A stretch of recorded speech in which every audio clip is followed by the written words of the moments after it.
Hello everyone, welcome back to my super uni. My name's Rainy and today we have Lulu here. Hello. She's the International Student Officer from UK Union and we'll hear about her journey today. Yeah. So my name is Lulu. I'm from Zambia originally and I'm a third year student at UQ. I'm studying commerce and law and my journey is pretty, I don't know. Pretty long. Yeah.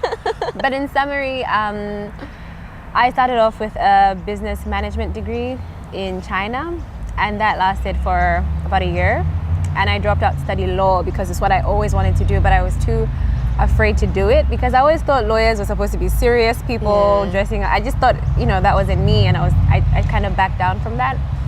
And then I went back home. I did a diploma in law for 2 years, and after that I came here to Australia to study commerce and law. I guess what's your career plan then? Are you still wanting to be a lawyer, or I know you have your own business now? Yeah, I mean, that also kind of happened out of nowhere because getting into commerce and law meant I had to stay in uni for 5.5 years. And this was now coming up close to, almost 10 years outside high school. I thought I want something more than my degree to show for after I graduate, and that's how I started my own business.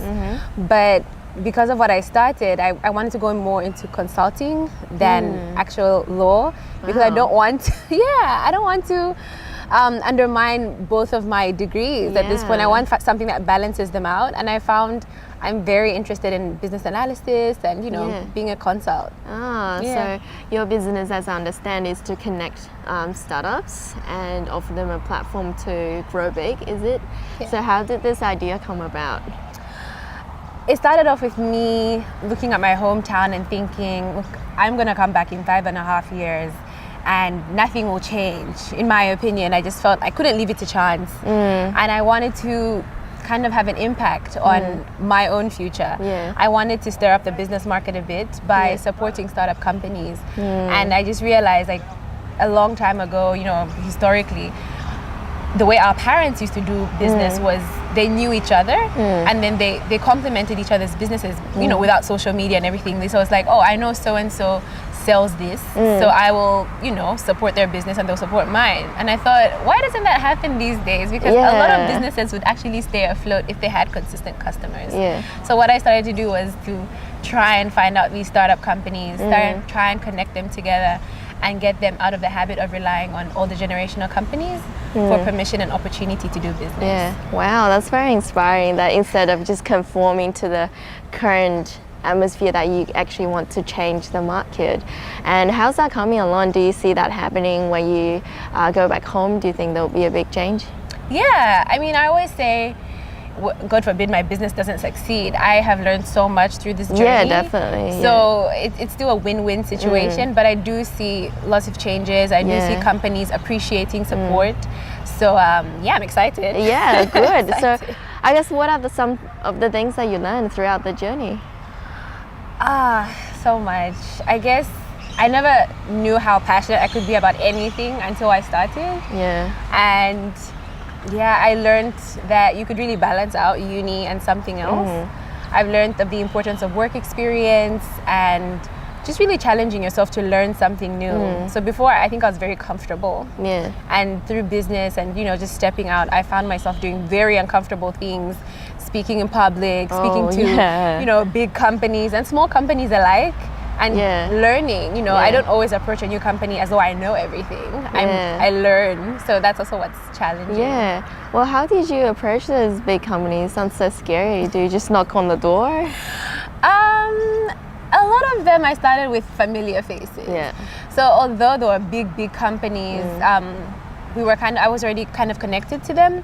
Although it's very different, saying, hi, I'm so-and-so's daughter compared to, hi, I'm doing business, take me seriously. Those are two very different conversations, but you get through it. Like I said, I've learned how passionate I could be about something, and that's definitely discovering yourself. So I guess a lot of us international students, one of the biggest problems is not having enough confidence to do things like that, and we just kind of focus on study to make sure that that is going well, and as a result we're missing out a lot of other activities and other personal development experiences, but those are really important, right? So is there anything that you can say to international students who are feeling they're not good enough?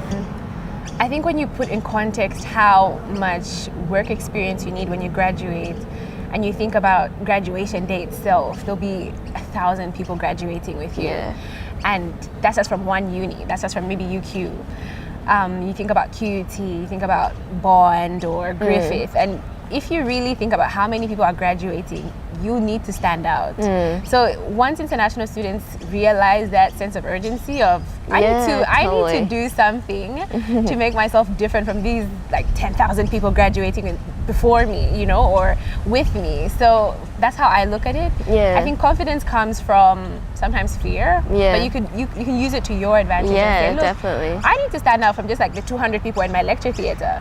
What work experience do I have? What passions have I pursued to prove to my employers or to myself that, you know, I have something to show after I finish my degree. Yeah, I definitely agree with your urgency. I think when you are already graduating and sitting in the middle of an interview and your interviewer asks you, can you demonstrate a time where you encountered a problem, how you solved it, or can you demonstrate a time where you led your group to accomplish a goal and you had no experience, that's already too late. So you have to realize that urgency, I guess, in the first year of uni. I agree. I think first year is the best time to do it because you're still very new, you're still very, you know, ambitious about uni, and if you get ambitious about something else, it's easier to balance out than getting into second year or third year when things start becoming a bit challenging, because, you know, now you're getting into the depth of your degree. So it's so much unfamiliarity in third year compared to first year, so it's very uncomfortable already. That if you're already doing something from first year, it's easier to just keep going with that at your own pace. When you have something on the resume, it's also much easier to get more opportunities. And I guess by doing all kinds of different experiences and just work experiences or volunteers, you gain a lot of clarity on what kind of jobs you want to get in the future, and what kind of personalities you have and what kind of skills you have. And I guess when you started to run for the international officer at UQU, did you expect it would turn out this way?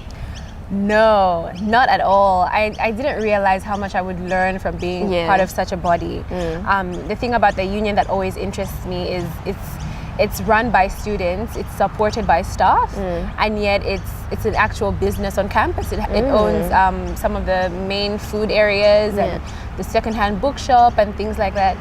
And you see like this $11 million company run by students, and you're like, okay, this is new. Yeah, so it's been a great opportunity to work with the union alongside the university, you know, advocating for international students' interests and concerns. So I never expected this experience to turn out like this, but it's been great. It's been great. Yeah, and for those of you out there, other than starting your own business or running for the officer, there's heaps of other things you can do. Just starting by attending those personal development workshops that are run by UQ, and take a look at the UQ Employability Award. There's heaps of activities out there that you can complete, and you can even get an award in the end. So there's really a lot you can do. You just need to start finding them and applying for them, right? It's true. I love networking events too, because at a networking event people think, oh, I'll get my job from the person I meet there, but it's no. I strongly believe your job will come from the person they know. So you meet someone and your internship, your opportunity will come from the next person behind that person.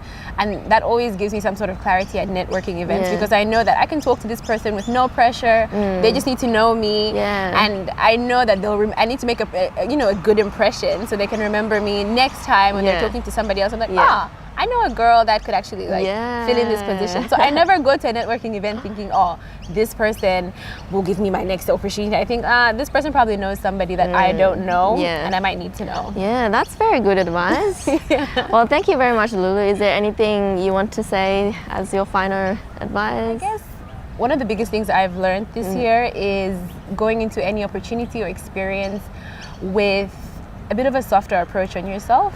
I found that I always used to aim for 10 out of 10 in everything. And if I get maybe like an 8, I'd be like, oh, that was just bad luck. That was just, that should not have happened to me. I should not have failed. And because of that, I really could not handle failure well. Yeah. But I guess what helps me is approaching new experiences and opportunities with a 6 out of 10 approach, knowing that I'm entering this experience as a new